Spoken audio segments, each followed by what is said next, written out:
E a ideia desse papo hoje aqui é muito mais dar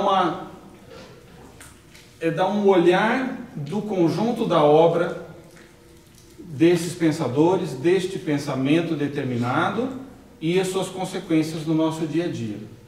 Eu vejo que hoje, e isso acontece muito comigo todos os dias, a gente entra no Facebook, você entra na sua timeline, você acessa um jornal, um periódico, e a gente vê um mundo de abundância de estímulos e de informações desencontradas.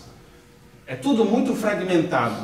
No meio desse fragmento todo, a nossa intuição capta, às vezes, algumas ligações. Você fala, pô, mas esse evento aqui conversa com aquele, e esse se conecta com o outro.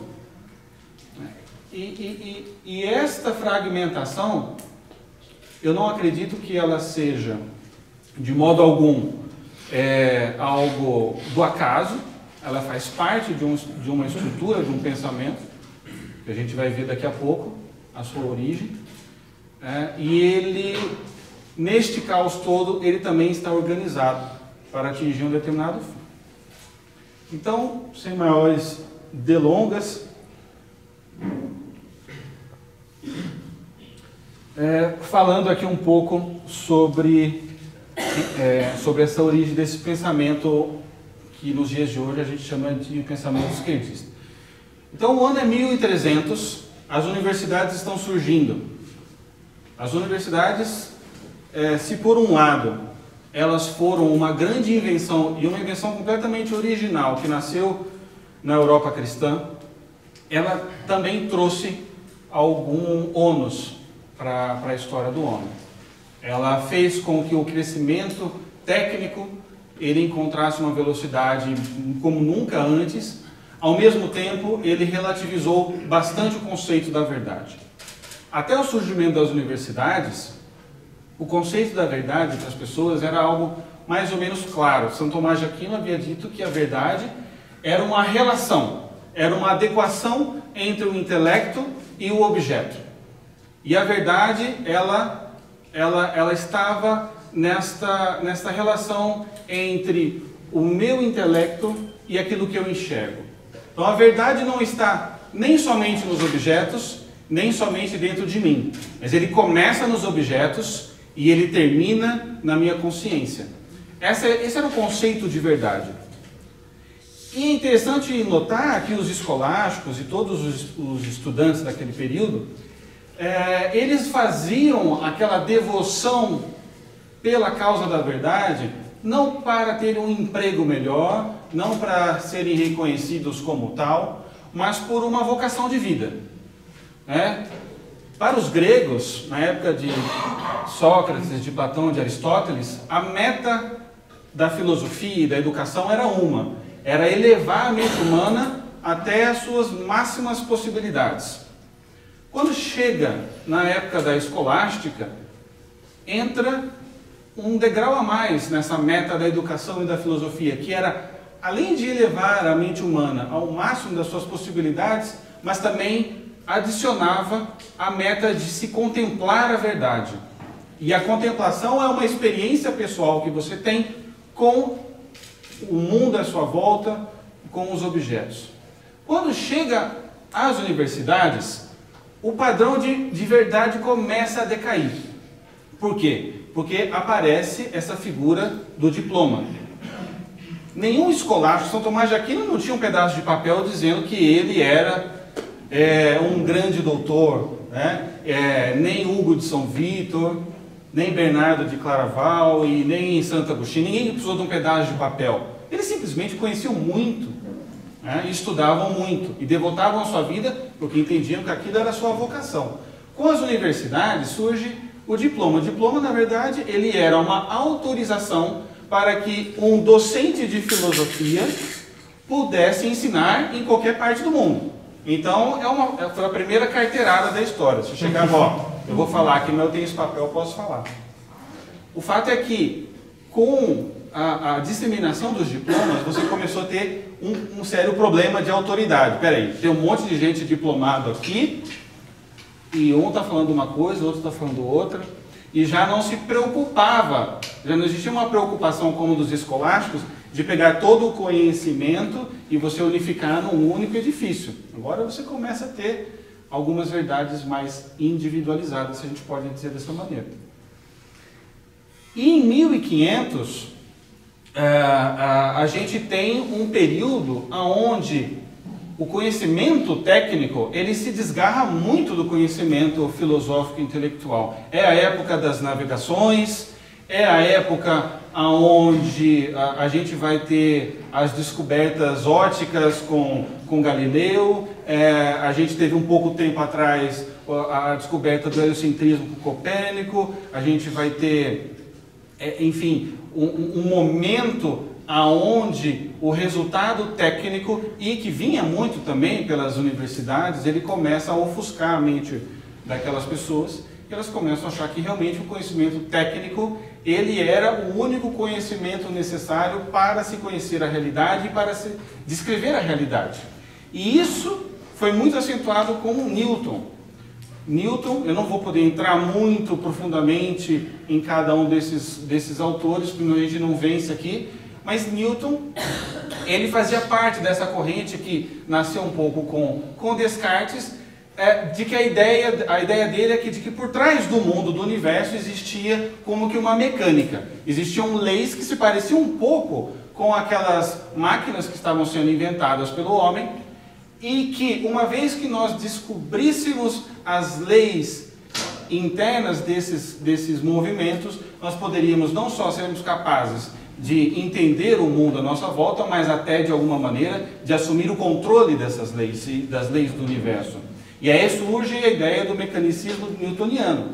E de fato, Newton, quando ele escreve a sua publicação principal, ele escreve com o nome de uma filosofia. Mas era uma filosofia bem matemática. E o fato era uma leitura difícil num período onde os sábios antigos agora estavam preocupados em dar aulas. E realmente você não tinha muitas pessoas disponíveis para confrontar aquelas teses. Né? O Leibniz dizia, olha, isso não faz sentido, essa lei de que existe um espaço que existe por si mesmo, um tempo que ele é eterno. E o Newton dizia, sim, mas faz sentido, eu faço a conta aqui e está certo. Na verdade, a gente já estava vivendo um momento de grande deterioração do intelecto humano, embora a técnica estava muito pujante. Logo que Newton escreveu a respeito das suas leis, especialmente a questão do espaço e do tempo, houve uma grande discussão na época, mas a questão não ficou muito fechada. Quando Kant surge, Kant ele vê que as ciências dependiam muito de que as teses de Newton estivessem corretas. Tanto que ele recebeu uma grande aproximação dos iluministas, que logo depois que ele divulgou a sua primeira crítica à razão humana. E a tentativa de Kant foi, se o Newton ele está certo, quer dizer, se existe realmente, se o mundo e a realidade está moldada num espaço e no tempo, o ser humano faz parte do mundo e a mente humana está dentro do mundo também. Então, se é dessa maneira, como eu tenho certeza de que quando eu estou vendo o mundo, eu estou vendo realmente o mundo como ele é? Então, Kant ele fez uma transmutação da física newtoniana para dentro da mente humana. No fundo, as três grandes obras do Kant eram obras que buscavam trazer as consequências lógicas daquela tese, que não conseguia ainda ser provada por Newton, para o campo da intelecção humana. Na verdade, se você olhar Kant, você pode enxergá-lo como um grande autor da psicologia humana. Então ele vai tentar desvendar como funcionam os pensamentos, como funciona a percepção humana. E quando Kant ele começa a trazer essa noção do espaço e do tempo, quer dizer, então o mundo ele se acomoda num espaço, né? Tomás de Aquino dizia que o espaço não existia, a única coisa que existe realmente é a extensão dos corpos. E realmente o conceito de um espaço que existe por si mesmo e que acomoda todas as coisas, ela é muito problemática, porque se você precisa de um espaço para acomodar o mundo, o universo, você vai precisar de um outro espaço para acomodar esse espaço, né? Então isso gerava um grande problema, mas ninguém estava enxergando isso. E Kant também não enxergou. Mas Kant chegou a uma certeza de que existia uma estruturação na mente humana similar à que o Newton tinha colocado na sua mecânica. Dentro da mente humana existia o espaço e o tempo, como num plano assim, cartesiano, e tudo que nós assimilávamos pelos nossos sentidos, especialmente pela nossa visão, quando entrava na nossa cabeça, eles entravam dentro desse plano cartesiano de espaço e de tempo. E assim, o conhecimento que nós tínhamos do mundo não era garantia de que batesse com a verdade. Não sei se está muito complicado. Se tiver, alguém pode levantar a mão aí também e a gente para e dá mais uma clarificada, né? O fato é que Kant, ele lançou essa sua primeira obra, chamada A Crítica da Razão Pura. E qual que era a conclusão do Kant? De que o homem, quando ele está fazendo o ato de cognoscer o mundo à sua volta, ele não tem como ter certeza de que o que ele estava captando pelos seus sentidos batia com a verdade. Então, isso ele colocou como a impossibilidade do homem conhecer o mundo a priori. Você só pode conhecer o mundo a posteriori, né? No fundo, Kant ele era um nominalista. Os nominalistas, eles eram um grupo de filósofos estudantes que não acreditavam na capacidade humana de fazer abstração. Para eles, tudo que o homem captava pelos sentidos entrava como imagens dentro da nossa cabeça. E Kant acreditava nisso também. Ele era um nominalista. Então, na hora que eu vejo um cachorro, segundo Kant, nada me garante que eu estou vendo o cachorro mesmo. Por quê? Porque uma vez que eu enxergo um cachorro, eu estou enxergando um lado do cachorro. Eu não tenho como conhecer o cachorro em si mesmo. O fato o que para Kant era uma limitação da capacidade do homem de conhecer o mundo, na verdade fazia parte da própria estrutura das coisas. Nenhum cachorro é capaz de se revelar a todas as pessoas ao mesmo tempo, em toda a sua totalidade, né? Quando eu vejo um cavalo de costas, e eu não consigo enxergar o cavalo em si mesmo e esgotar a sua essência e ver todos os seus lados, Kant achava que isso era uma deficiência da capacidade cognitiva do homem. Mas na verdade não.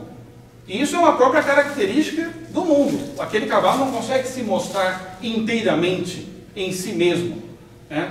Isso estava muito claro para os antigos, né? Quando Tomás de Aquino dizia que a verdade era uma adequação entre a inteligência e a realidade, ele não estava dizendo que era a completa igualdade entre a inteligência e o objeto. Tomás de Aquino dizia que o ser humano jamais seria capaz de esgotar o conhecimento da essência de uma mosca. E ele estava bem com isso. Isso não impediu ele de escrever as suas sumas, isso não impediu Aristóteles de escrever todos os seus livros, e nem Platão, o mundo do conhecimento intelectual caminhava muito bem. O problema é que houve uma pretensão anterior de que a mente humana pudesse abarcar tudo, através das leis mecânicas. E aqui então você tem uma grande decepção, porque segundo Kant, quando você olha um cavalo, um cachorro, você não consegue ter acesso ao objeto em si mesmo, você não consegue conhecer inteiramente. E essa crítica da razão pura, ela no fundo, ela dizia o seguinte, que a mente humana é como uma ilha. Então assim, você está dentro de uma ilha, você sabe que tem um mundo lá fora, mas que tem um oceano gigante na sua volta, você não consegue pular, você não consegue ter certeza do que tem lá para o outro lado. Quando ele lançou essa crítica, não causou muita coisa, mas ficou uma questão muito aberta. Algumas pessoas começaram a ler aquela crítica e dizer, olha, mas Kant, é interessante, tem muita lógica. Mas, como é que faz então para um homem poder agir? A gente, quando vê uma biografia de um grande santo, a gente vê que essa pessoa estava de acordo com aquilo que ele pensava. E aí vem a segunda crítica de Kant. Uma crítica que foi lançada um ano antes da Revolução Francesa, em 1788. Essa crítica chamava Crítica da Razão Prática. Nessa crítica, Kant dizia que se quando o homem está inteligindo, percebendo o mundo à sua volta, ele não tem como ter garantias de que aquilo que ele está aprendendo bate realmente com a realidade. Quando o homem age, ele sim consegue ter contato com a realidade tal como ela é. Quando o homem ele age, ele tem o contato com um código moral. E para esta dicotomia, o Kant ele usava uma seguinte nomenclatura. Quando o homem ele age, ele tem acesso aos nômenos. Quando o homem intelege, ele tem acesso aos fenômenos. O que isso significa? O fenômeno é a realidade distorcida. O nômeno é a realidade tal qual ela é. Por que ele dizia isso? Porque no fundo, quando nós vamos ter uma ação moral, eu não vejo nada. Por exemplo, eu estou vendo que eu cheguei de uma viagem de 12 horas. Eu estou lá na fila da alfândega.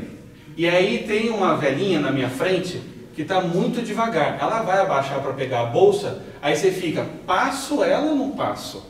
Ela não está me vendo, né? E aí você então, segundo Kant, é o momento onde você tem acesso a um código moral imediato. Você se vê diante de uma situação moral e você pode escolher uma coisa ou outra. E para Kant o homem não estava vendo nada, ele não estava vendo a realidade. Não existe a escolha aqui voando para eu conseguir pegar pelos meus sentidos. Então ele dizia, no agir o homem tem acesso aos nômenos, à realidade. E ele pode decidir agir de uma forma ou de outra. E por isso, quando o homem age, ele é livre. Essa teoria crítica da razão crítica, ela caiu perfeitamente para a Revolução Francesa, porque eles estavam justamente buscando libertar os homens da garra da fé, da garra da monarquia. Então, para você conseguir essa libertação, você precisava era agir, não pensar, né? Segundo Kant. Então, o resumo da ópera desse segundo juízo sobre a razão prática era do quê? Quando o homem pensa, ele não difere muito dos animais. Quando o homem age, ele se aproxima à categoria dos santos e dos anjos. O fato é que quando ele terminou de publicar, ficou uma grande questão, porque Kant havia dividido o homem ao meio. Tinha feito o homem com uma cabeça de bicho e mãos de santos. Então o homem, quando age, ele tem acesso à realidade tal qual ela é. E ele é livre e ele age moralmente. Ele pode escolher isso. Quando o homem pensa, ele está preso dentro dele mesmo. Então seria assim, quando você pensa, você está dentro da ilha. Quando você age, você pula para o oceano. Mas ficava a questão, peraí, mas como que um incapaz intelectualmente pode ser capaz de agir tão heroicamente? E aí surge o fechamento dessa psicologia humana do Kant, que é o julgamento, a crítica do julgamento. Nessa crítica, o Kant ele tenta fazer uma cola para juntar esses dois pedaços do homem que ele havia separado. E o que ele dizia? Ele dizia o seguinte, que quando o homem vai agir, ele não tem acesso ao mundo como tal, no momento em que ele está considerando aquela atividade. Apenas quando ele escolhe e age. Mas, o homem pode dar esse salto para a ação, sabendo que ele está fazendo algo bom, embora a sua razão não seja capaz de confirmar isso, porque o homem ele cria dentro do seu interior o que ele chama de julgamento reflexivo, que são três categorias, podemos dizer assim, que é a noção da beleza, do sublime e a noção da ordem. Então, o ser humano, dentro de si, ele tem noções do que é bonito, do que é feio. Ele vai construindo ao longo da sua vida noções do que é o sublime, do que é aquilo que é adorável, desejável, daquilo que é amável e daquilo que é detestável. E ele também vai construindo ao longo da sua vida uma ideia do que seja uma ordem e do que seja uma desordem. Então, quando você vai agir, você confere se aquela tua escolha se encaixa nessas três características da beleza, da sublimidade e da ordem. Então, nesse momento, Kant diz, pronto, fechou. Aqui eu consegui traçar, eu consegui salvar o Newton, salvei a ciência, ao mesmo tempo eu descobri como funciona a psicologia humana.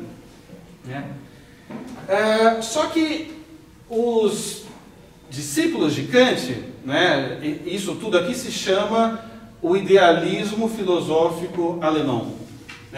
Os seguidores de Kant, aqueles que vieram das gerações seguintes, disseram, olha Kant, está muito bom, eu concordo com você, o homem não tem acesso ao mundo tal como ele o homem não é capaz de alcançar a verdade, mas ele é capaz de agir moralmente, então isso significa que quando o homem age, ele é mais nobre do que quando ele pensa. É claro que isso tem consequências até aos nossos dias de hoje. Hoje, quando a gente vê, por exemplo, quando a gente lê, por exemplo, o Saul Alinsky, a gente vê que aquilo é um manual de ativismo. Aquilo, no fundo, se apoia numa ideia de que o agir é a parte nobre, é a picanha do ser humano.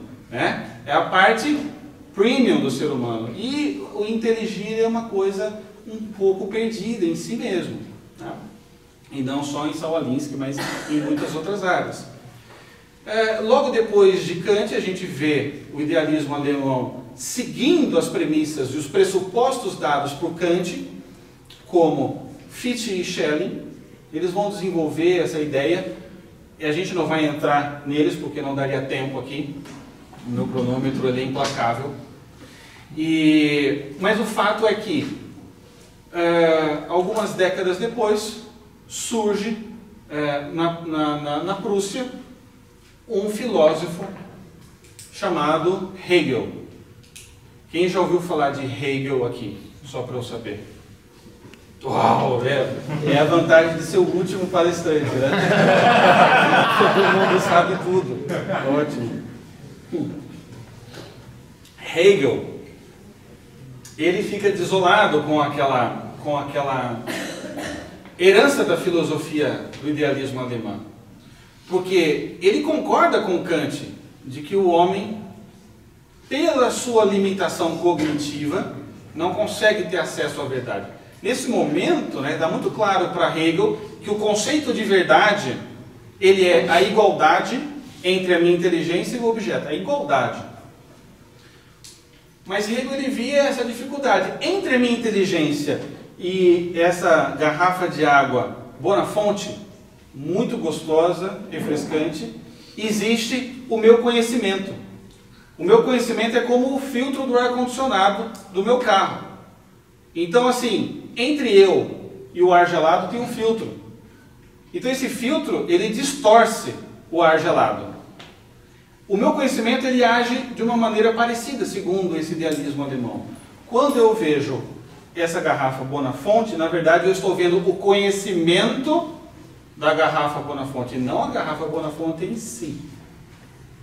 E isso geraria um grande problema, porque, no fundo, a consequência disso é de que a verdade não existe. Ou, se ela existe, eu não posso ter acesso a ela. Eu só tenho o agir moral. Lembrando, quando o homem pensa, ele é uma ilha. Quando ele age, ele se joga pela ilha. Como ele sabe para onde nadar? Porque ele cria dentro de si as categorias de beleza, de sublimidade e de ordem. Quando eu era criança, eu ia no... Eu sou de Presidente Prudente, exterior de São Paulo. E quando eu era muito pequeno, eu ia lá no Pruden Shopping. Lá todas as lojas são Pruden alguma coisa, né? Então tem o Pruden Tênis, tem o Pruden Sorvete, tem o Pruden Carros e tem o Pruden Shopping. E eu ia lá no Pruden Shopping e tinha um jogo lá chamado Afterburn, que era um jogo de caças de avião. E eu ficava louco para jogar aquilo. Era caro, mas a minha mãe financiava ali meio escondido e eu ia jogar lá. Eu gosto de trazer esse exemplo porque o que Kant havia terminado a sua vida dizendo é que quando o homem ele tenta agir, ele cria um simulador dentro de si mesmo para poder se orientar. Então é mais ou menos uma metáfora um pouco limitada, mas ela nos ajuda a entender. Então assim, eu sei voar, mas aonde que eu vou voar? Se eu não sei se existe avião. Ah, mas você constrói um simulador. Você constrói um simulador e aí você pode agir bem, né? Mas isso dentro da alma. Hegel ele não admite a hipótese de que a verdade não exista. Ele não admite. Então, como vocês todos já estudaram Hegel, vocês sabem que quando Hegel ele se viu diante desse problema, ele passou muito tempo estudando. Vai lembrar que Hegel ele nasceu num período onde as técnicas de editoração estavam bastante avançadas e ele vivia dentro da biblioteca. Ele estudava tudo. O fato é que ele estudou realmente o pensamento antigo, ele pulou os medievais e dedicou boa parte da vida dele com os filósofos modernos. E ele começou a reparar que existia uma grande contradição entre esses filósofos. Um dizia uma coisa, outro dizia outra. Na época dos medievais não era assim. Existia um acréscimo, aquele edifício de conhecimento. Mas na época moderna existia uma disputa, né? Então cada um tinha seu diploma, o conhecimento já servia como uma forma de ter uma vida melhor, né? Kant dava aula, por exemplo, tinha lá o seu salário, né? Na época os escolásticos não tinham salário, eles viviam realmente para aquilo. Então o Hegel ele começou a ver que o conhecimento dele estava sendo construído na base daquilo que os antigos colocavam que era a dialética. O que é a dialética? A dialética, como vista por Sócrates, por Platão e por Aristóteles, era um método para você chegar a verdades mais ou menos firmes sobre qualquer coisa, né? Então, por exemplo, eu estou querendo conhecer uma pessoa lá no meu trabalho nova. Aí, isso é a tese. Eu tenho uma tese a respeito dessa pessoa. Aí eu olho e falo assim, esse cara não foi com a minha cara, não gosto dele. Aí você vai, põe o teu fone de ouvido e volta a trabalhar. Passa alguns dias, esse cara aqui, não sei, viu? Aí daqui a pouco, você escuta alguém falando, poxa, esse cara é muito legal.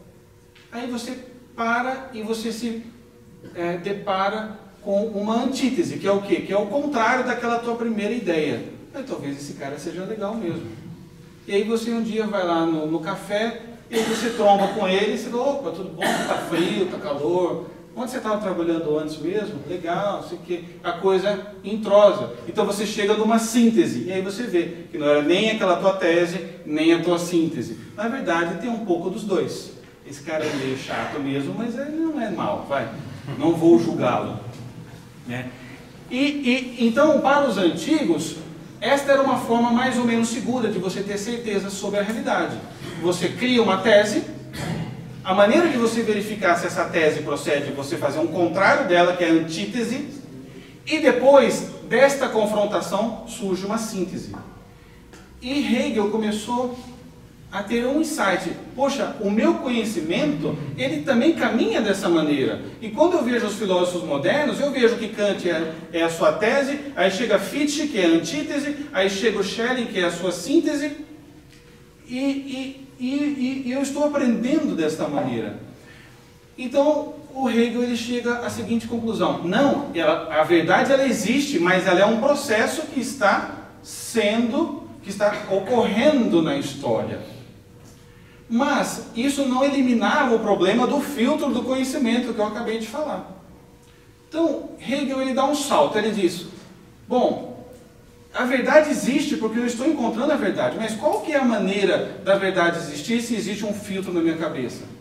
Aqui é onde ele dá um salto, que ele diz o seguinte, a única maneira de existir uma verdade é se existir um espírito universal, e esse espírito universal, ele está criando um processo de tese, de antítese e de síntese na história do mundo, para chegar a se conhecer plenamente.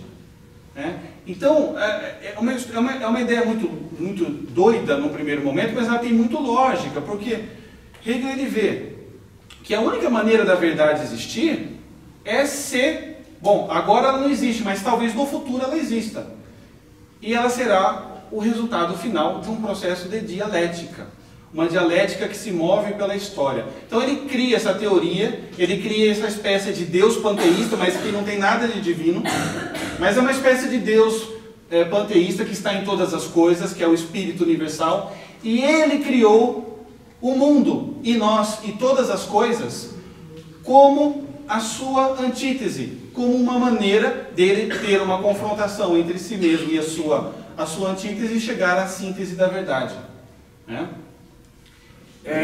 Eu até pedi para gravar essa aula, para depois vocês apertarem pause e dar e ouvir isso 58 vezes, porque é muito difícil mesmo.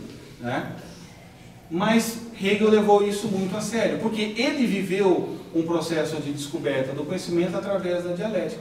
Então, o Hegel ele começou a olhar para a natureza e ele vê, poxa, olha só a árvore, como que a árvore surge? Primeiro cai uma semente, a semente é a tese. Aí a semente precisa, que é viva, precisa do seu contrário, que é morrer para sair dela um arbusto. Isto é a sua antítese. E a árvore então é a síntese. E ele começou a olhar que isso acontecia em várias outras partes da natureza. Então o mundo estava se estruturando como tese, antítese e síntese. Se alguém chegasse para o Hegel e falasse assim, Hegel, existe a verdade? Ele diria, talvez, muito provavelmente, a verdade, ela ainda não existe, mas ela vai existir. E nós estamos caminhando para ela. E como eu descobri isto, eu sou a síntese final do conhecimento. Todos os que vieram antes de mim, eles estavam fazendo tese, antítese e síntese. E aí dessa verdade nova sai uma nova antítese e uma nova síntese. E dessa briga toda saiu o primeiro ser na história que percebeu tudo isso, que sou eu, esse que vos fala. E eu atingi o absoluto. Né? Eu atingi o absoluto. No fundo, existem alguns autores até que afirmam que Hegel ele bebia muito de alguns autores esotéricos, né? Talvez bebesse também por fora, né? Mas tem muita lógica, quer dizer, a verdade ela não existe porque eu tenho o problema do conhecimento, mas se existir um ente superior que está procurando se conhecer em todas as coisas, e todas as vezes que eu, Silvio, Rodrigo, toda vez que você descobre um assunto novo e que você faz um processo dialético para chegar a uma verdade, você está ajudando o Espírito Universal a conhecer mais do mundo. Né? Quando a gente ouve a palavra alien, o que significa alien? Né? É um outro, é alguém que não sou eu, é alguém fora de mim. O que é o conceito da alienação para Hegel? É o seguinte, existe um Espírito Universal que no começo de tudo, ele não sabia de si mesmo, então ele se alienou, ele criou um outro eu. Ele criou o mundo, o cosmos e todas as coisas.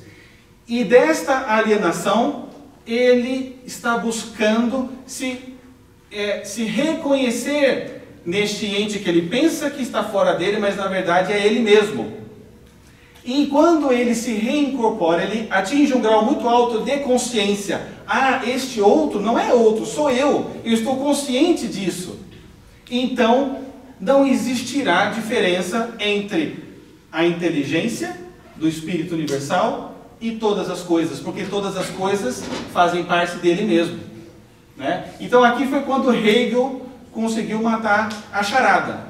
É verdade, não tem como o ser humano, pelo seu conhecimento, descobrir a verdade. Mas se existir um espírito universal que faça a igualdade entre a sua inteligência e tudo, ele é tudo, e ele está num processo de dialética, de autoconhecimento. E todas as vezes que nós estudamos e passamos por um método que eu descrevi no meu livro chamado Fenomenologia do Espírito, então um dia o Espírito Universal vai ter a sua consciência e nós chegaremos à verdade final e ao absoluto.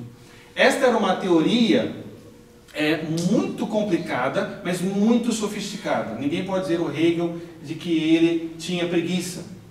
Ele pegou o enigma de Kant e ele deu uma solução para a verdade existir. Quando Hegel ele morreu, ele deixou este livro, Fenomenologia do Espírito, que era uma obra única na história da filosofia moderna, porque ele havia sido, até então, o primeiro filósofo a provocar nos seus alunos um método para a descoberta da verdade, algo que os antigos, especialmente os escolásticos, faziam, né? Quando chegou a filosofia moderna, eles tentaram condensar a verdade num papel, num livro, né? Então, eu posso captar a verdade, ou descobrir que a verdade não existe, e colocar num papel, imprimir e está resolvido. Hegel ele diz que não, que para se chegar à verdade era necessário um processo de autoconsciência. E o seu livro era um método de ascese, que lembrava muito os livros dos escolares, especialmente o Opúsculo do Modo de Aprender de Hugo de São Vítor, que é um livrinho fascinante e é um livro muito mais simples e fácil e rápido do que a Fenomenologia do Espírito, e que ensinava os seus alunos a arte de meditar e de contemplar a verdade. Então, nesse sentido, Hegel foi único na história da filosofia moderna, né? Como diria o Mário Ferreira dos Santos, não existem problemas insolúveis, existem problemas mal formulados, né? E o problema da filosofia de Kant é que ele era realmente uma teoria mal formulada. Só que se você parte do pressuposto de que ele está certo, você vai chegar numa coisa doida como essa de Hegel. E os discípulos de Hegel, eles começaram, sabe o quê? Olha que interessante. Como Hegel dizia que ele era o ápice da síntese dessa tomada de consciência do Espírito Universal que agia na história, o príncipe da Prússia ficou muito contente, porque, pô, esse cara mora aqui, ó, pertinho de mim, eu conheço ele, gente.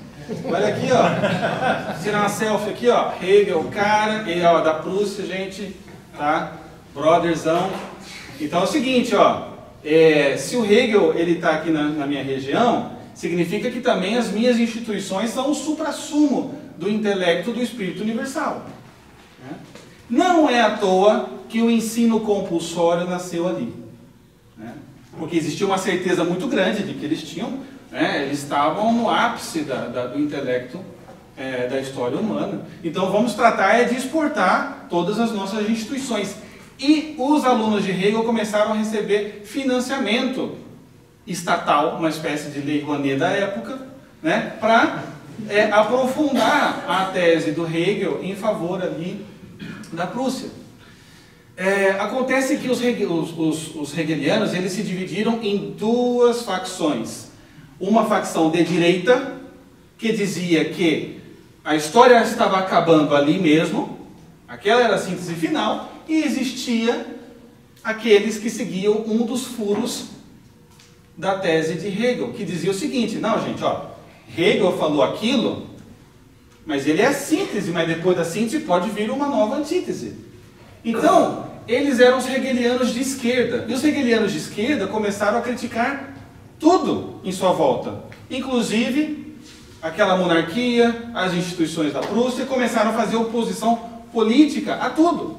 Começaram a criticar tudo, porque o método de Hegel ensinava que para você chegar à verdade, você precisava de pancadaria, de confrontação de ideias. E aí, Marx era um desses, né? E nesse momento, eles perderam a bolsa deles, a Bolsa Prússia. Eles perderam, né? Marx sofreu com isso. Tem um livrinho aqui chamada aqui As Três Fontes, por Lenin, onde Lenin ele descreve esse processo, dizendo que o Marx ficou muito pobre e tal. Enfim. Entre esses hegelianos de esquerda existia um que se destacou. Ele não tem tanto peso na história do pensamento moderno, mas Marx o tornou notório, chamado Feuerbach. O que dizia o Ludwig Feuerbach? O Ludwig Feuerbach dizia o seguinte: olha, gente, está tudo certo, o Hegel é o cara, mas essa história de espírito universal, isso aí, ó, tá com nada. Não existe espírito universal. Ele está certo, tudo o resto. Existe um motor na história que se move através da dialética, mas não tem espírito universal nenhum. São os seres humanos que se movem em bloco e que pensam juntos, e que criam tese e antítese e síntese, e assim a humanidade vai evoluindo. Asterisco. Quando a gente vê Charles Darwin dizendo sobre a questão da evolução, não foi ele que inventou isso, tá? Quem inventou isso foi Hegel. Hegel antecipou a teoria evolucionista em muitas décadas, certo? Essa ideia de que existe uma evolução e que necessariamente tudo que vem de novo é melhor do que é o antigo, essa é uma ideia genuinamente hegeliana, tá? Depois incorporada por Darwin, que começou a perceber que realmente existia um padrão dialético também na natureza e tudo mais, e depois, tivemos a incorporação das ideias do Darwin no darwinismo social, com Margaret Singer, que depois deu origem, em paralelo, às teses de eugenia, né? Então, o homem também está em evolução, então existem antíteses humanas por aí que precisam ser superadas por uma síntese e tudo mais, né? Não é à toa que a Alemanha e a Prússia estão no coração das duas guerras mundiais. Não dá para aprofundar isso aqui agora. Mas realmente faz muito, tem muita conexão. E eu estava falando sobre Feuerbach. Feuerbach escreveu um livro que se chamava A Essência do Cristianismo, onde Feuerbach dizia o seguinte, que no fundo a religião cristã, e Hegel, parênteses, Hegel ele dizia que a religião cristã era a penúltima etapa da evolução da dialética no mundo. Ele era o último, mas a religião cristã era boa também. Era a penúltima, mas medalha de prata para a religião cristã. Não dá para pontua, tudo mais, tá bom. O que acontece? O Feuerbach, ele dizia que, tira o espírito universal, o que existe a humanidade se move em bloco. E a humanidade se alienou como espírito universal e criou um outro seu, que é a noção de Deus.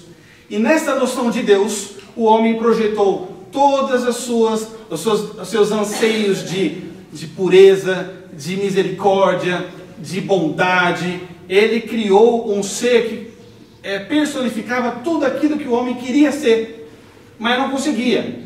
Mas que havia chegado o tempo do homem atingir um grau de consciência tão grande a ponto de que ele poderia gerar uma síntese do cristianismo, incorporar toda a antropologia cristã e seguir em frente. Não precisa mais de religião cristã, porque isso é uma alienação do homem, né? Feuerbach, ele se dizia materialista, ele era ateu. Quando Marx ficou sabendo do ensaio, deste ensaio da essência do cristianismo do Ludwig Feuerbach, eles tiveram um embate. Porque Marx dizia, você, Feuerbach, você é ateu coisa nenhuma. Sabe por quê? Porque você acredita na ideia de que existe um mundo externo. Não existe um mundo externo. Você não leu o Kant? O Kant ele diz que só existe o agir humano. O homem não tem capacidade de descobrir e perceber e ter certeza de que o mundo externo existe. E quando você acredita que o mundo externo existe, você está implicitamente dando crédito a um Criador. Você acredita na criatura, você está falando que não acredita no Criador. Ou Feuerbach, você está errado, isso não é materialismo. Eu sei o que é o materialismo. O materialismo, no fundo, é que não existe mundo externo. Só existe o agir, só existe a ação humana. Só é possível chegar à verdade, se é que ela existe, quando o homem age, não quando o homem pensa. E vocês, hegelianos de esquerda, vocês estão pensando demais. Chega de pensar. E quando o Marx ele começa a aprofundar essa crítica, asterisco, o Marx ele estudou praticamente 10 anos sobre Hegel. Então ele sabia do que ele estava falando, né? Antes do Marx ele publicar o Manifesto do Partido Comunista, ele tinha tido uma vida ativa de filósofo, né? Normalmente as pessoas pensam em Marx apenas como o escritor do Capital, né? Essa, na verdade, é a segunda fase do Marx. O Marx teve uma fase anterior, que foi uma fase de 10 anos estudando filosofia, levantando teses sobre Epicuro, e depois ele teve uma terceira fase, onde ele vai se debruçar na praxis contra a origem do capitalismo, que a gente vai deixar para a última parte, que já está chegando. E nesta segunda fase, o Marx havia realmente se debruçado sobre a economia. Tá? Ele passou a maior parte do tempo dele escrevendo o Capital. Ele nem terminou o Capital. Quem terminou foi o melhor amigo dele, o Engels. Mas nessa primeira fase, houve esse embate entre o Marx e o Feuerbach. E então ele disse: Feuerbach, você está errado. O meu materialismo histórico, dialético, é que é o verdadeiro, porque eu não acredito nem em Criador e nem em criatura, e nem em mundo externo. É aqui que Marx ele redefine o ser humano. Se até aquele momento ainda persistia alguma ideia, alguma concepção de que o ser humano ele era um animal racional, Marx ele vai dizer que não, que o homem não é um animal racional. O homem ele é um homo faber, ele é um animal que faz. Ele é um animal que produz instrumentos de trabalho. Por quê? O instrumento de trabalho ele é o agir do homem. Então, no fundo, o Marx ele ficou preso à ideia do Kant, e aí ele adicionou o componente dialético do Hegel, quando ele misturou o componente do não existe mundo exterior com a dialética de Hegel, mas sem o espírito, sem a ideia, sem o intelecto, onde ele enxergou que, no fundo, o motor da história é a luta de classes. Existe sim uma dialética que move o mundo, mas esta dialética que move o mundo, ela não é das ideias, ela é da luta entre senhor feudal e servo, entre aristocracia e camponês, entre burguês e trabalhador. Esta é a verdadeira dialética do mundo, é a dialética possível de nós realmente captarmos, porque ela é fruto do agir humano, né? Eu me lembro quando eu era adolescente, eu estudava para o vestibular a dialética materialista histórica de Marx, né? Eu não entendia nada. Eu fui entender faz alguns meses. Como é que o Marx chegou a essa conclusão agindo? Esse é um dos furos dele. No fundo, se você pegar a história intelectual do Marx, é um caso muito crasso de paralaxe cognitiva. Então você sai da sua mente e você enxerga o mundo fora de si mesmo. Então você cria uma teoria que se aplica a todos menos a você, né? Então, sim, isso existe, esse furo totalmente. Isso é uma coisa que eu ia colocar no final. Marx, não, obrigado. Está prestando atenção mais do que qualquer um aqui, né? Então, realmente, o Marx, ele chega nessa conclusão através do intelecto, e não fabricando um machadinho ou uma linha de produção, né? Quer dizer, mas, enfim, uma época onde o conceito de verdade foi modificada para um conceito subjetivo, né? Quer dizer, até hoje a gente vê isso, isso aí é a sua verdade, hein? Dizer, a verdade não pode ser verificada, né, pelo modelo kantiano. E Hegel e Marx, eles prosseguem isso. É que Marx ele pega uma parte do Kant, uma parte de Hegel, e ele define, no fundo, que a história se move com uma dialética de luta de classes. E aí, tem muita gente que acha que o Marx, ele queria fazer a revolução, mas não era bem assim. O Marx, ele anteviu a revolução, porque ele estava vendo que estava tendo lutas de classe ao longo de toda a história. É claro que é uma visão super parcial, que desconsidera todas as associações livres que existiram na história do mundo, né? Mas ele escolhe essa parte, né? Hegel havia também tratado um pouco sobre isso, né? E ele diz que, então, aquele momento presente era aquele silêncio antes da próxima onda. E a próxima onda era uma revolução do proletariado. O proletariado, ele faria a síntese de toda aquela situação de tese e antítese que se personificava na luta de classes. Então, quando Marx ele escreve o seu manifesto do Partido Comunista, no fundo ele está querendo aumentar o grau de conscientização dos operários. Vocês estão alienados, vocês não sabem. Eu sei, então estou aqui para avisá-los. O capitalismo, pelas suas próprias contradições internas, ele irá ser demolido. Ele será demolido. E vocês são o último estágio da humanidade. Lá no fundo.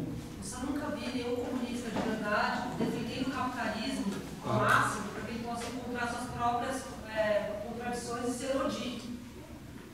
Porque, pelo ponto de vista filosófico, teria que ser isso que teria que ser feito. Claro.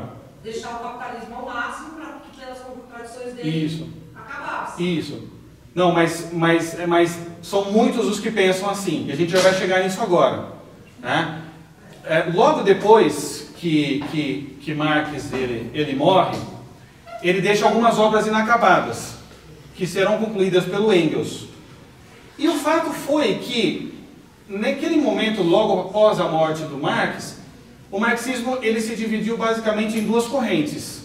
Tá? A corrente russa, onde estava acontecendo a Revolução Bolchevique, por Lenin, e estava acontecendo um marxismo muito alemão. O marxismo alemão, ele se caracteriza por uma paciência. Eles estavam como que esperando a revolução chegar. E quando Marx escreveu os seus textos, realmente a Europa estava vivendo um momento de grande convulsão. Eles achavam que esta revolução final estava na iminência de acontecer. Então eles precisavam, no fundo, aumentar o grau de consciência dos operários e avisá-los, vai chegar. E podemos acelerar esse processo. Podemos acelerar esse processo se todos tomarem consciência, né? O que aconteceu foi que esses pensadores marxistas que iam para a Rússia, eles chegaram lá, eles não viram uma ditadura do proletariado. Eles viram só uma ditadura. Eles viram sangue nas ruas. Eles viram destruição. Marx ele dizia que a revolução do proletariado, ele seria, na verdade, o penúltimo estágio para chegar na utopia, porque o último estágio mesmo seria o desmantelamento do Estado. E quando esses marxistas da Alemanha foram para a Rússia, eles viram que, na verdade, não estava tendo nenhuma ditadura do proletariado, que era só ditadura, que aquilo era uma corrupção sem fim e que aquilo era uma subjeção do homem sobre o homem. Quem estava no partido mandava mais. E dentro do partido você tinha pessoas que se sobrepunham, né? Inclusive, Bertrand Russell, ele foi um dos que conheceram, ele teve uma reunião de 1 hora com o Lenin, e ele voltou de lá e escreveu uma carta dizendo que aquilo que ele tinha visto não tinha nada a ver com o que tinha sido prometido. Então, os marxistas da Alemanha se dividiram em duas partes. A primeira parte era a parte liderada por Eduard Bernstein, que deu origem ao Partido Social Democrata da Alemanha e que deu origem à linha do PSDB. Tá? Então, é esta linha que diz o seguinte: olha, Marx estava certo, tudo beleza, mas não vai haver uma revolução, tá? Não vai existir uma utopia, mas tudo o resto a gente pode aproveitar. A gente pode fazer um modo de gerar esta sociedade ideal, que é igualitária, onde todos são iguais, onde não há diferenças de classes, de renda e de nada. Então, através da ferramenta da justiça social, sabe-se lá o que é isso. Eu sei que justiça social, todo final do mês no meu Lerite tem lá justiça social e vai um montão do meu dinheiro embora, né? Para a justiça social. Eu não vejo esse dinheiro depois. Mas surgiu então esta linha do Edward Bernstein. Inclusive, se você procurar entre a fundação do PSDB, ele é citado. E uma outra linha na Alemanha, que foi o que deu origem mais aos partidos comunistas no resto do mundo, que realmente estão querendo acelerar a revolução. O PCB, o Partido Comunista, todos os partidos comunistas do mundo vieram dessa segunda linha, que sim acreditavam que a revolução ia vir e que era preciso mesmo acelerar esse processo e conscientizar os operários do mundo todo. Operários unidos, vocês não estão sabendo, mas vai chegar e vai ser demais. Só quebrar o gelo um pouco. Bom, esse é um momento importante na história do pensamento marxista, porque Marx havia identificado, né, que realmente o homem ele só se realiza na praxis, e numa praxis praxis significa prática, né? Então chega de filosofar, agora é a hora da praxis, é a hora de fazer. Vamos colocar em obra o aceleramento da dialética histórica. Vamos conscientizar os operários e vamos para essa utopia. Quando chegou em 1922, Marx já tinha morrido, o Engels tinha ido na casa do Marx, encontrou lá alguns manuscritos, ele terminou algumas das obras, ele terminou o Capital, ele terminou um livrinho que ninguém conhecia, que não havia sido editado, que remontava a sua primeira fase, que se chama 11 Teses sobre Ludwig Feuerbach. Ele usava aquilo para orientação pessoal, onde ele usou aquilo para orientar a sua linha intelectual. E Engels também terminou um livro chamado A Origem da Família, da Propriedade Privada e do Estado. E em 1920 surge esta figura muito importante, chamada Felix Weil. O Felix Weil, ele era filho de um industrial alemão, que era dono de um distribuidor internacional de soja. De grãos. E numa das viagens, o pai do Felix Weil veio para a Argentina, e o Felix Weil nasceu ali na Argentina, então ele era metade alemão, descendência, e metade argentino. Quando o Felix Weil ele volta para a Alemanha, ele se encontra com aquela situação, né? Então a utopia marxista é algo desejável, na Rússia não está dando certo, obviamente, né? Era uma época onde existia uma grande desilusão do marxismo por parte do braço russo, mas o braço alemão estava meio que dormente, mas estava vivo ainda. E o Alex Weil, ele convida todos os grandes pensadores marxistas daquela época para fazer uma série de congressos anuais. Essa série de congressos anuais, eles serviriam como um modo de se gerar um programa para a aceleração e implementação do marxismo tal como Marx desejava. Uma das pessoas que vieram falar nesse primeiro congresso foi um sujeito chamado Karl Korsch. O Karl Korsch, ele havia estudado e se debruçado muito na primeira fase e na última fase dos escritos de Karl Marx. E ele percebeu o seguinte, gente, o Karl Marx ele dizia que para o mundo, para o homem chegar ao seu final brilhante, ele precisaria desmantelar o Estado. A gente está aqui tentando acelerar a revolução, mas esse é o penúltimo estágio. O último é o desmantelamento do Estado. E nós estamos vendo pela situação na Rússia que você pode até tomar o poder e socializar todos os meios de produção, e o Estado não cai. Isso é porque o Estado tem uma vida própria. O Estado foi fundado sob uma raiz má, que é a estrutura econômica de produção burguesa. Então, se nós derrubarmos o governo e tomarmos a economia, o Estado ainda vai segurar tudo aquilo, o status quo. Então, no fundo, a mensagem que Marx disse, e ninguém pegou direito, é que é preciso também desmantelar o Estado. Mas para desmantelar o Estado, nós precisamos atacar uma estrutura invisível do Estado, a subestrutura.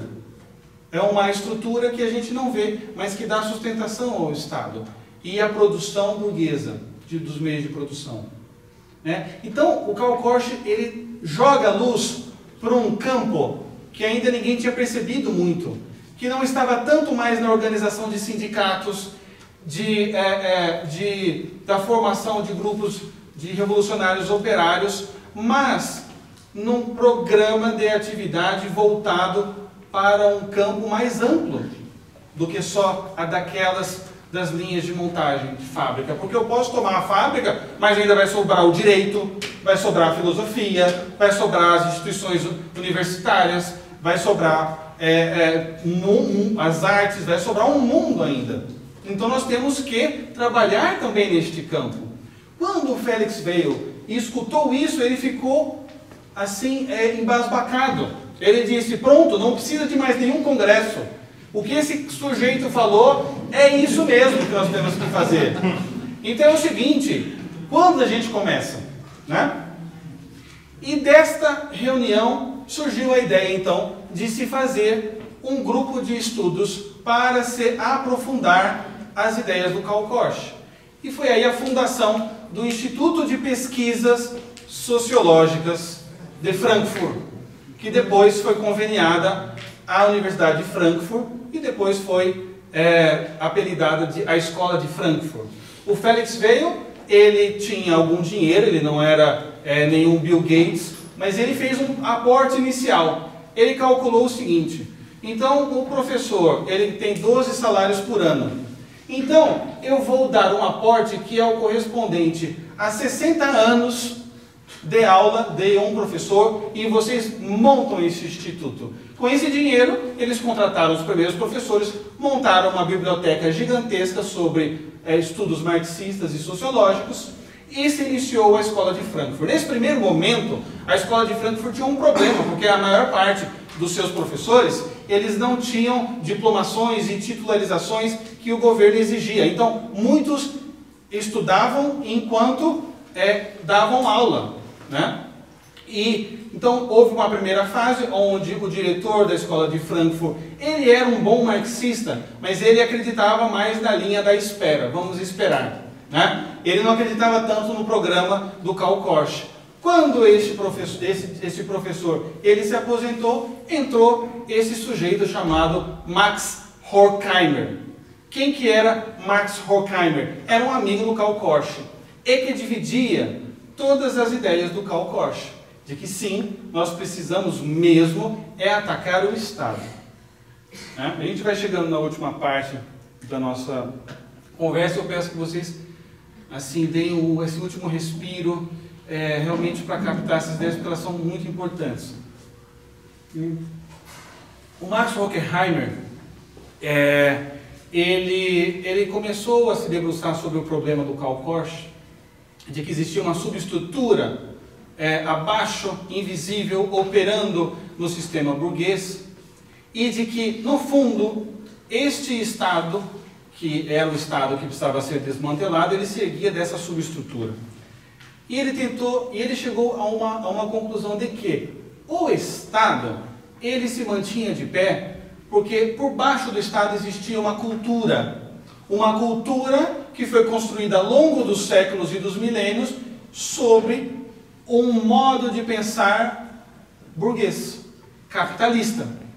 Então, não só nós somos bons marxistas quando nós focamos na tomada do poder econômico e na ditadura do proletariado, mas também quando nós ajudamos a desmantelar toda a cultura. E o que faz a cultura? A cultura ela se faz pelas artes, pela religião, pela família, pela filosofia, pelo direito, pelas instituições intermediárias, que ele identifica 3 instituições intermediárias entre o Estado e o indivíduo, que seria a escola, a igreja e a família. Isso deveria ser muito atacado, porque se a gente não derruba a cultura segura o Estado, e aí não tem utopia.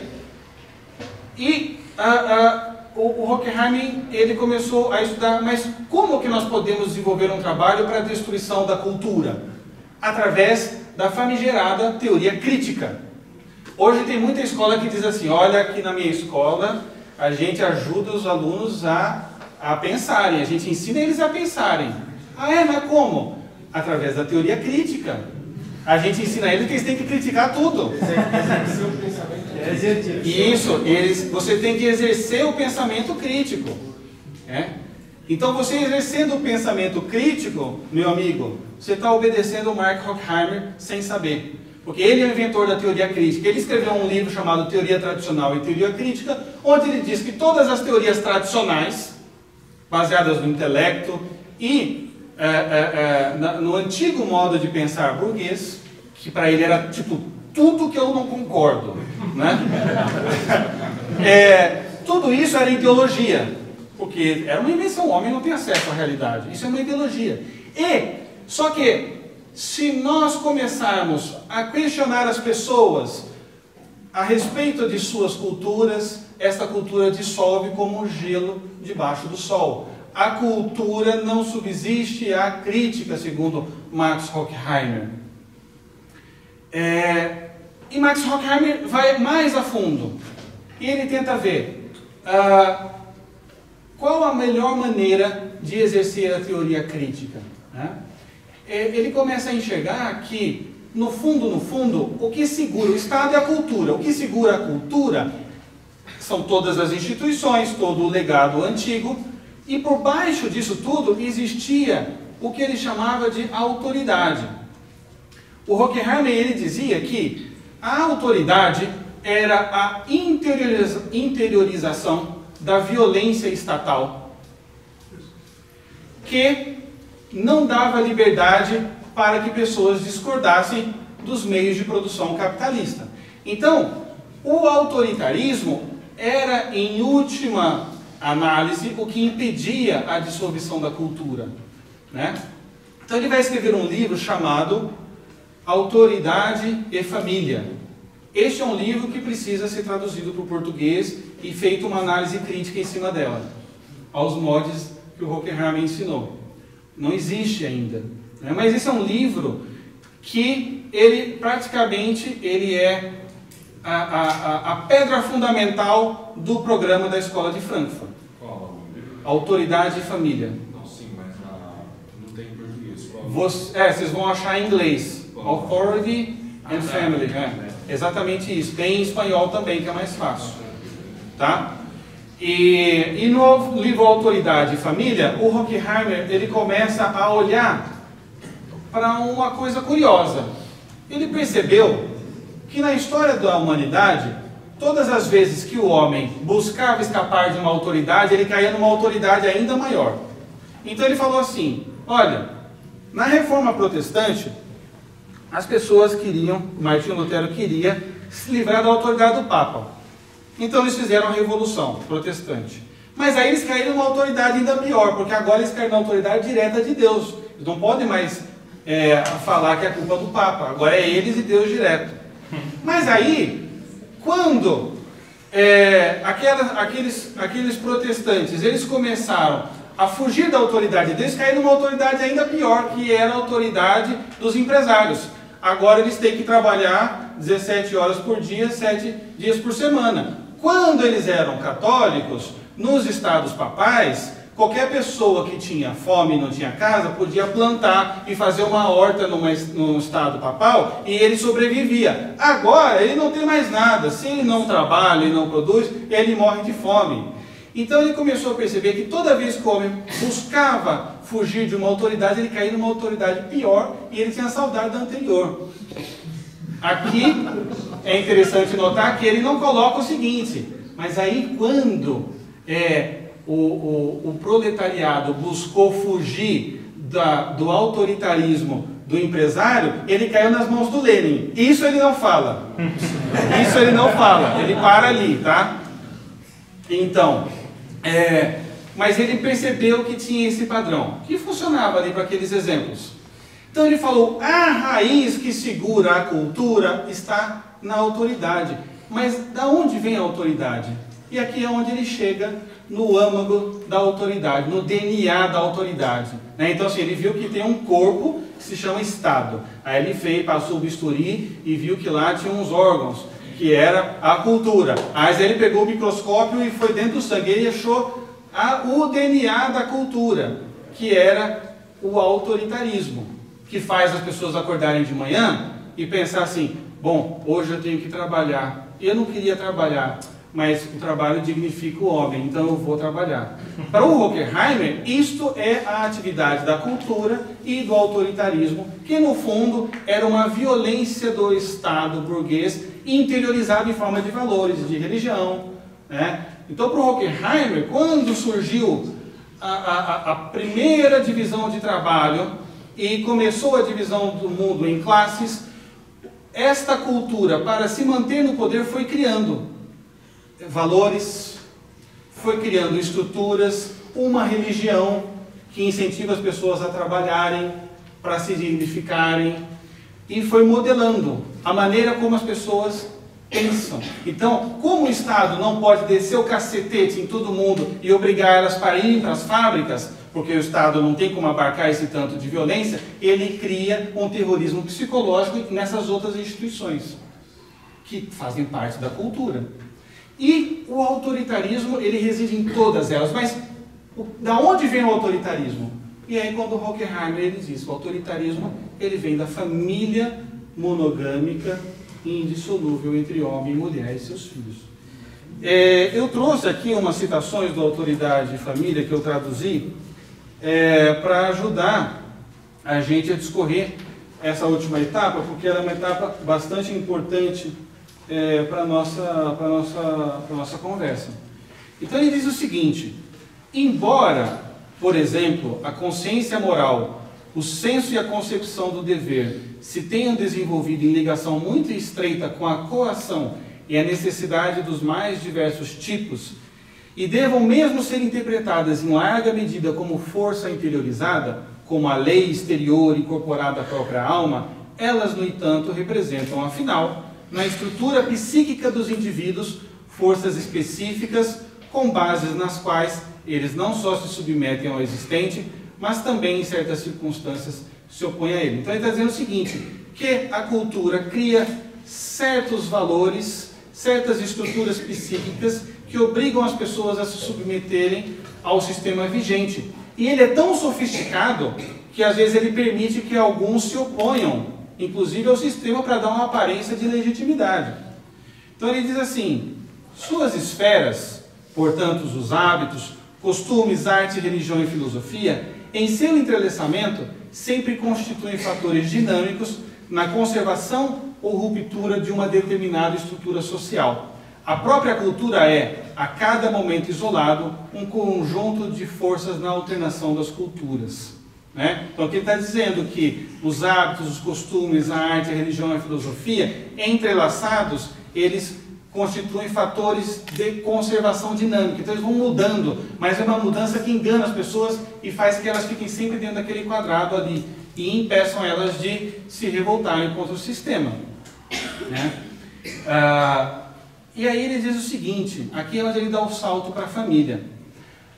E é onde ele fala aqui que às vezes essa violência interiorizada que te obriga a agir de um jeito que você no fundo não quer, ele permite que você se oponha a ele para dar ar de legitimidade, também dentro do casamento. Então ele diz assim, a associação entre ternura e sexualidade é historicamente condicionada e não é de forma alguma um processo original e natural ao homem. Assim como a amizade e a fidelidade se tornaram natural ao homem. Eles estão entre os elementos que atuam sob um determinado papel em certos contextos de desenvolvimento social. Ou seja, a ternura entre um homem e uma mulher no ato sexual, isto é um condicionamento psicológico. Isto é uma invenção da ideologia burguesa para fazer com que o homem submeta a esposa e a escravize. Então ele finge a opressão com um ar de ternura que não é natural ao homem para mantê-la escrava, para mantê-la refém da sua opressão. Isso pode nos assustar, tá? Mas é o que muita gente pensa, concorda e propaga, certo? E aqui ele dá um salto, então, para esse campo da autoridade nascendo dentro da família. E ele diz o seguinte: ele, o pai, quem é pai aqui? Estou falando para vocês, ó. Ele, o pai, é o senhor da casa, porque ele ganha o dinheiro, ou pelo menos o possui. Ou seja, vocês exercem uma submissão em suas esposas e em seus filhos, porque vocês têm o dinheiro e vocês têm a força física. Se eles se opuserem, eles vão ficar pobres, vão morar na rua e vão passar fome, né? E ele diz o seguinte: o que isso gera? Um desespero da mulher e das crianças, a privação de qualquer felicidade na vida, a exploração material e física consequente da hegemonia econômica da figura paterna, do pai. Tem esmagado a humanidade nos últimos séculos, mas não menos do que na antiguidade, exceto por alguns períodos e regiões muito limitados, né? Então, a exploração material e física na família, ela é real, ela é produzida pelo patriarcado. Quem já ouviu falar nisso? O patriarcado e o matriarcado. Esse é o momento onde isso ganha mais força na história, esta ideia. E ele vai desenvolvendo. Eu deixei todas as citações para o final, porque assim, é onde a maior parte das pessoas não acreditam, né? Então vamos lendo aqui.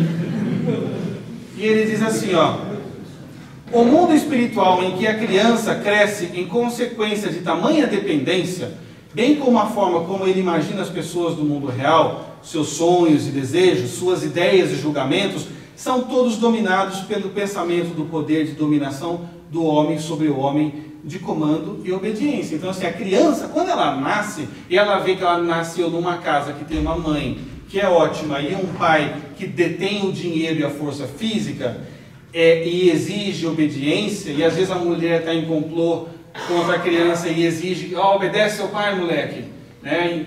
Dá um pescotapa no menino, né? Ele entende que é assim que funciona o mundo, onde uns dominam sobre os outros, onde os fortes dominam sobre os fracos, onde aquele que detém o dinheiro oprime aquele que não tem. E ele continua: a educação na família é sem dúvida a preparação mais eficiente para tal tipo de redenção da vontade individual. Ou seja, a educação familiar, ele é um mal para a criança, porque ele está ensinando a criança a baixar a cabeça para o pai e para a mãe, a ter responsabilidade, a querer arranjar um trabalho. Ó, meu moleque, você estuda, você tem que ser alguém na vida, e se você não for, eu vou te chutar aqui de casa, você vai engraxar sapato, hein? Então você estuda que você vai ter que arranjar um trabalho. Então assim, desde criança que o menininho está pensando: nossa, realmente eu preciso me preparar para ser produtivo. Então ele diz assim: enquanto não houver uma mudança decisiva na estrutura básica da vida social na cultura moderna, a família continuará a exercitar sua função indispensável de produção de personalidades especificamente orientadas para o autoritarismo. Então, todo filho de pai e de mãe monogâmicos, indissolúveis, né? E se for cristão, então é levado à 10ª potência, estão gerando cidadãos que têm vontades rendidas e tipos que estão orientados para se submeter ao autoritarismo e, óbvio, nunca se rebelar. E aí não vai ter revolução nunca. Ou a gente ataca isso, ou esqueça, não tem como destruir a cultura e o Estado. E aí ele termina assim: através do autoritarismo do pai, os seres humanos que já estão dirigidos para buscar os erros dentro de si mesmo e não na estrutura social. Então você dá um castigo no teu filho, ele vai pensar assim: poxa, como eu sou ruim, poxa, não vou comer a balinha, eu preciso melhorar. Isso, ao longo dos anos, segundo o Horkheimer, vai condicionando a criança a jamais tentar encontrar os erros da sociedade. E isso mantém o status quo. Não é muito interessante o pensamento? Vocês podem dar risada, mas não podem dizer que esse cara aqui não é sofisticado. Vamos lá. Algum segundo você já se preocupou para tentar explicar essa loucura? Sim. No final a gente vai ter umas vacinas aqui. Ó. Posso só deixar as perguntas para o final, só porque aqui tem gente que precisa ir embora e eu preciso dar o sprint aqui. Só um pouquinho, tá bom? Então, ele diz assim, o pai tem direito que a criança submeta a sua força, blá blá blá blá, vou pular aqui algumas citações. E olha só como ele é esperto, ele diz o seguinte, ó, todos os movimentos políticos e morais e religiosos sérios que tiveram como meta fortalecer a sociedade, viram claramente a função social da família. E viram a necessidade de fortalecer a família com todas as suas hipóteses. Ele sabe que a base da sociedade depende da família. Né? E ele diz, como que eles agiam, fortalecendo a família? Então, tomando medidas como proibir o comércio sexual extraconjugal, que para ele é óbvio que é ruim, né? Em estimular a propaganda e em procriar, em ter filhos, né? Esse pessoal que quer fortalecer a família e a sociedade quer ter filhos e quer educar os filhos. Vejam vocês, né? Que absurdo, né? E aí ele termina dizendo o seguinte: a mulher, ao se submeter ao casamento monogâmico, também está se submetendo à autoridade. E aí, exatamente por isso, a vida sexual do homem e da mulher se rodeia em secretos diante de suas crianças. E o filho é obrigado a experimentar uma ternura para com a mãe, aonde se proíbe da maneira mais rigorosa qualquer sexualidade. Então, o que ele está dizendo aqui? Que a ternura é a ideologia capitalista. Quando a mulher se submete ao marido, eles criam um ambiente de segredos sexuais. E isso gera uma ternura nos filhos. Então o filho olha para a mãe e vejam que absurdo, segundo Horkheimer. Tem um menino dentro da casa, ele vê uma mulher, que é a mãe dele, e ele não tem desejos sexuais pela mãe. Por quê? O pai é dono daquela mulher. Então, existe uma cultura de ternura dentro de casa entre os filhos, para com a mãe, para com os irmãos, que é uma violência interiorizada do sistema de produção vigente, aonde os homens dominam as mulheres. E aqui é onde ele traz, então, a ideia do matriarcado. Na verdade, a ideia do matriarcado não é dele. Essa ideia do matriarcado foi desenvolvida na primeira fase de produção filosófica do Marx, quando ele viu que existia realmente uma relação entre a origem do Estado burguês e a família, e na última fase. Ele deixou escrito, o Marx, um livro que foi terminado por Engels, chamado A Origem da Família, da Propriedade Privada e do Estado. E lá, o Horkheimer vai buscar as bases para este programa da Escola de Frankfurt. A Escola de Frankfurt, isso é importante que fique claro, é mais marxista do que Marx. Mas muito mais. Por quê? Porque eles voltaram às bases hegelianas de Marx e trouxeram as bases hegelianas para todas as esferas humanas. E aqui o Horkheimer cita o Marx e o Engels e diz o seguinte, né? Isso aqui foi originalmente escrito no livro A Ideologia Alemã, do Marx com Engels. A primeira divisão do trabalho é a que se faz entre homem e mulher para a procriação dos filhos, né? E aqui ele diz: a monogamia nasceu da concentração de grandes riquezas nas mesmas mãos, as de um homem, e do desejo de transmitir essas riquezas por herança aos filhos deste homem, excluindo os filhos de qualquer outro. Aqui ele cita de novo o Engels e o Marx. Esta foi a experiência mais decisiva da história humana, né? Então, de onde surgiu essa ideia?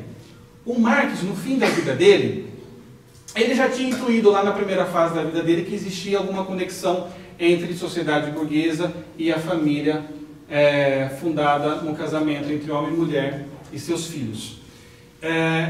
E no fim da vida dele, ele escuta falar do trabalho de um cara chamado Lewis Morgan. Lewis Morgan escreveu um livro chamado The Ancient Society, onde ele descreve certos hábitos entre uma população de índios norte-americanas que só se explicavam por uma origem aonde existia o matriarcado, onde existia a seguinte estrutura social familiar. Não existia casamento, as mulheres tinham relações sexuais com todos os homens, as mulheres sabiam quem eram seus filhos, mas os homens não sabiam quem eram seus filhos.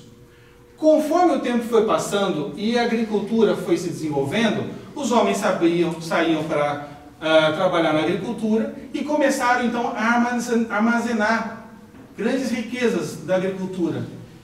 E eles pensaram que eles precisavam deixar aquela riqueza toda nas mãos de um herdeiro, mas eu não sei quem que é o meu filho. Então aqui houve a primeira divisão de trabalho e a primeira opressão, segundo o Marx lendo o Lewis Morgan. O homem criou o casamento para sequestrar aquela mulher, saber de quem era o filho, ter certeza que aquele filho era seu e deixar uma herança para assim o sistema de produção seguir adiante.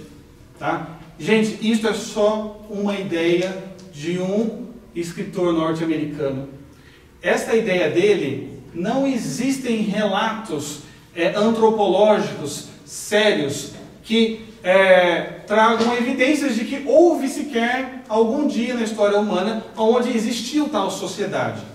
O Aristóteles foi professor do Alexandre o Grande. Quando o Alexandre o Grande começou o seu projeto de conquista do mundo, o Aristóteles pediu para o Alexandre: vai me mandando tudo que você está conhecendo dessas culturas. Então o Aristóteles, ele percebe que a origem de todas as sociedades se dá por uma família que tem sucesso, uma família que tem mais virtude, que se mantém unida, que dá proteção para os outros. Então dessa primeira família surge uma comunidade, dessa comunidade sai uma vila, dali sai uma cidade e dali sai um estado.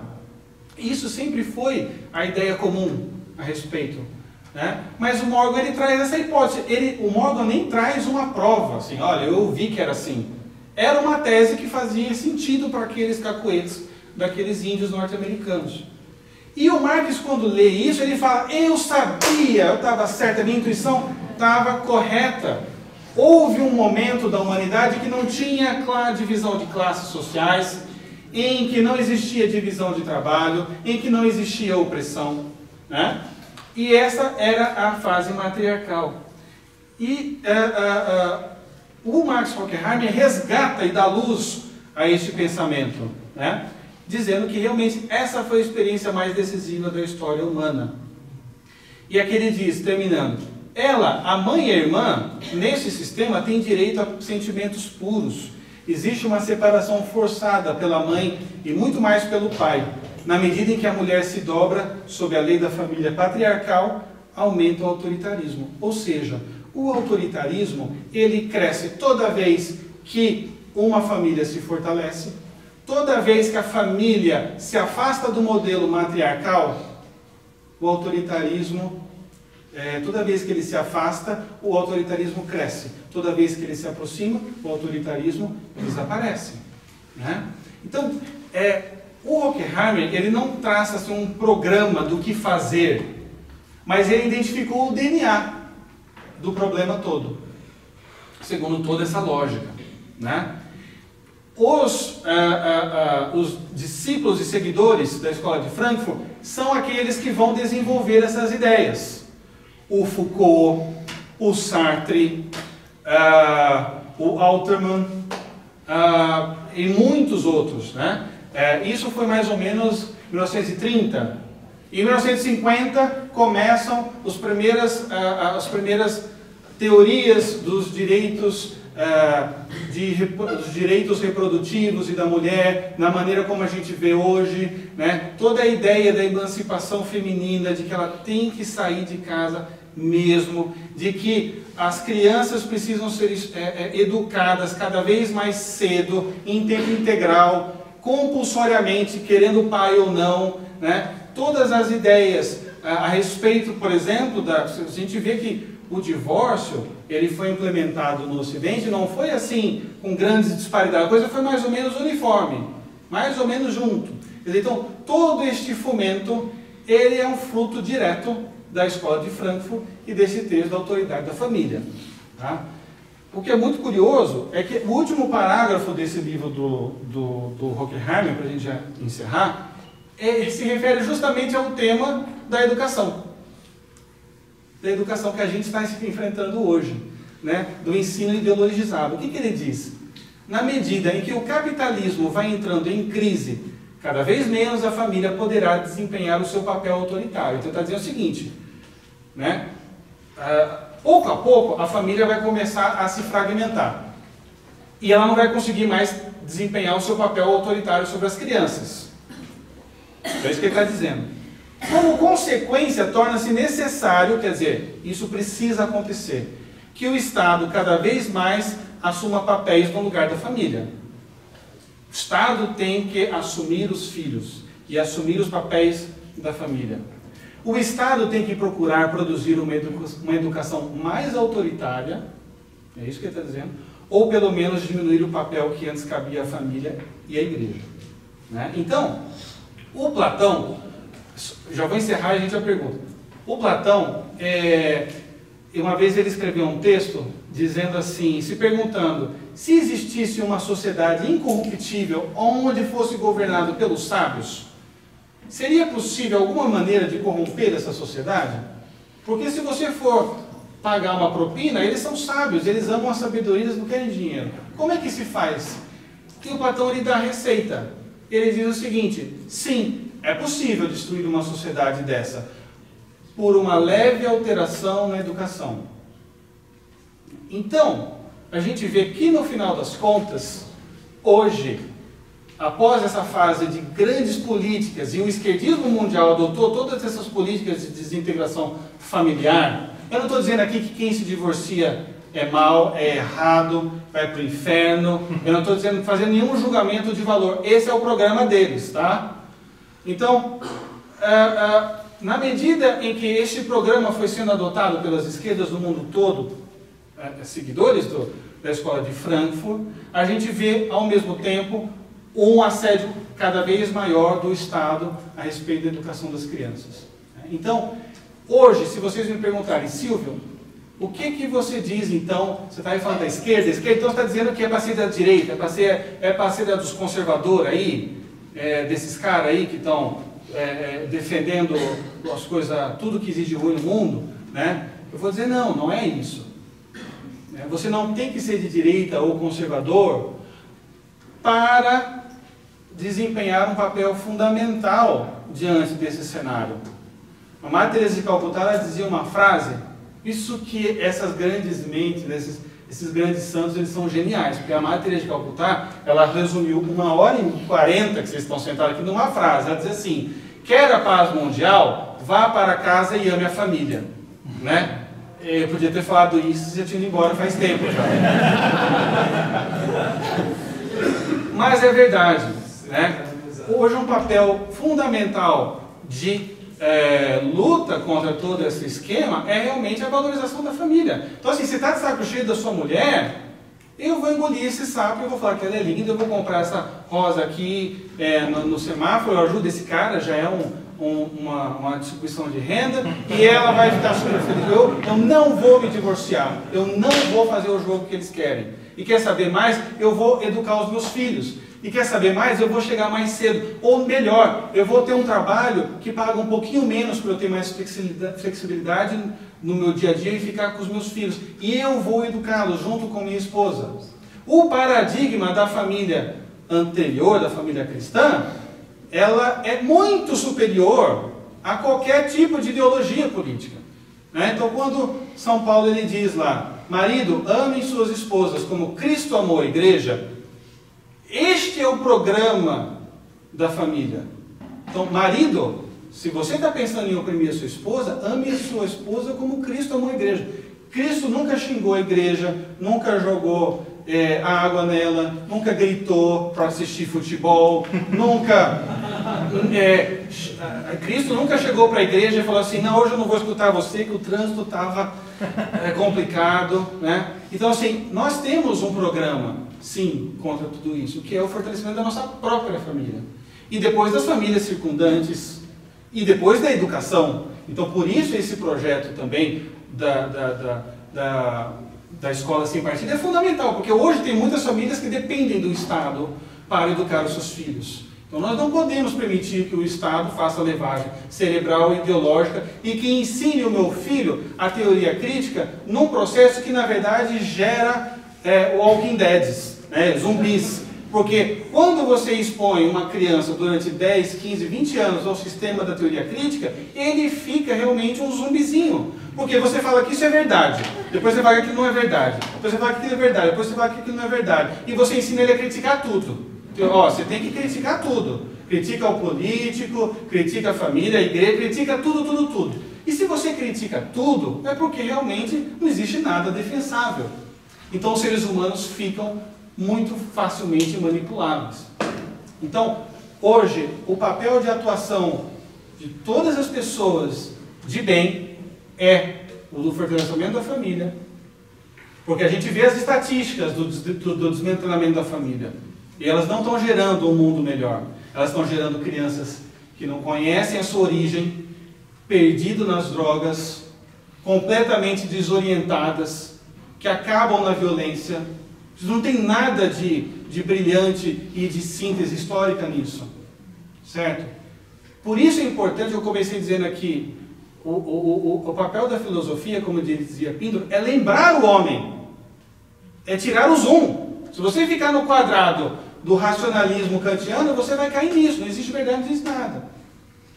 Então, alguém vai perguntar assim, poxa, mas como a gente resolve essa questão da verdade? Então, para terminar, São Tomás de Aquino, ele dizia que sim, o homem é capaz da verdade. E da verdade absoluta. Como? Através da abstração. Então, se você pensa assim, bom, eu não sei de nada, mas eu sei que algo existe, não estou dizendo o quê? Algo existe? Sim, algo existe. Não sei o quê, mas algo existe. Ok. Este algo que existe, ele tem movimento. Se ele não tem movimento, se mata. Porque você também não vai morrer, não existe movimento. Então você pode se matar, mas também não precisa se matar. Porque não sei se algo existe, então eu já estou me anulando. E depois nada se move, então não vai acontecer nada comigo. E em terceiro ponto, se eu tenho certeza de que algo existe e de que algo se move, eu sei que a verdade é possível ao homem. E aí eu posso chegar a uma metafísica aonde eu vou procurar quem é que fez esse primeiro movimento, que Aristóteles chamava do motor imóvel. Se existe um movimento no universo, quem fez o movimento anterior, ele foi movimentado por alguém. Quem fez o movimento anterior foi movimentado por... Então, tem que existir um primeiro motor. E esse primeiro motor não pode ser corporal, porque se eu bato e gera um movimento, eu tenho uma reação contrária. Então, o primeiro motor tem que ser espiritual. Então, aqui eu consigo um programa de estudo para pensar na verdade, para contemplar a verdade e para daí, de cima para baixo, chegar a conclusões mais específicas, que hoje o mundo faz exatamente o contrário. Ele analisa o átomo e tenta explicar o mundo do átomo. Os antigos faziam exatamente o contrário. Eles enxergavam a verdade e aí eles desciam. Então, gente, eu queria agradecer vocês pela paciência, pelo comportamento espetacular. Vocês obedeceram ao meu autoritarismo aqui esse tempo todo, né? Eu ia jogar água aqui e vamos lá, a gente, não sei, são 10h06.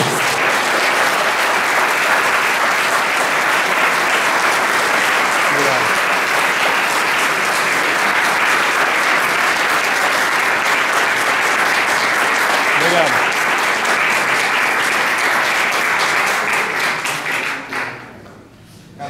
10h06. Já foi. Bom, Vocês fiquem à vontade, se alguém quiser realmente perguntar alguma coisa, eu vou estar aqui. Tem um livrinho tem um livro? que se chama Comunismo na Família, em que a autora lá é de graça. Aliás, tem um monte de graça. Tem Batuquinho, em que fala justamente sobre isso, o processo que se chega para substituir a família pelo Estado na criação do... Sim, mas é isso aí. Tem material sobre isso. O problema é que a gente vê as coisas muito fragmentadas, a gente não tem essa coordenação geral. Eu trouxe aqui para vocês, para quem ficou desesperado, tem alguns livros aqui que eu sugiro. Roger Scruton, Pensadores da Nova Esquerda. Tá? Ele leu todos e trouxe um resumo de bandeja para vocês. Certo? E também trouxe refutações. O Hegel dizia que o mundo se move numa estrutura de inteligência que ela se move através da dialética. Para o Hegel só existe, a única estrutura mental humana é a dialética. Então tem um livro aqui, Aristóteles em Nova Perspectiva, que mostra que a psicologia humana, na verdade, não é só dialética. Ela também é poética, ela é retórica e ela é analítica também. A filosofia de Hegel, ela é rasa. Aristóteles em Nova Perspectiva. Tem um outro livrinho aqui que é muito pouco conhecido para aqueles que ficaram um pouco incomodados com a questão na parte da religião, que chama Fé, Verdade e Tolerância, que aonde o cardeal Ratzinger ele vai contextualizar todas as correntes do idealismo alemão com as questões de fé, da tolerância, do cristianismo muito atual, pouco conhecido, tá certo? E o Roger Scruton tem esse livro que todo mundo já viu, né? Como ser um conservador, onde ele vai explicar todas as linhas do conservadorismo. E depois, esse outro que é o Poder Global, a Religião Universal, do Juan Cláudio Sanahurra, que também é bem farto de documentação. Tá certo? Aqui é um pequeno programa, para quem se interessar, pode começar por aqui. Beleza.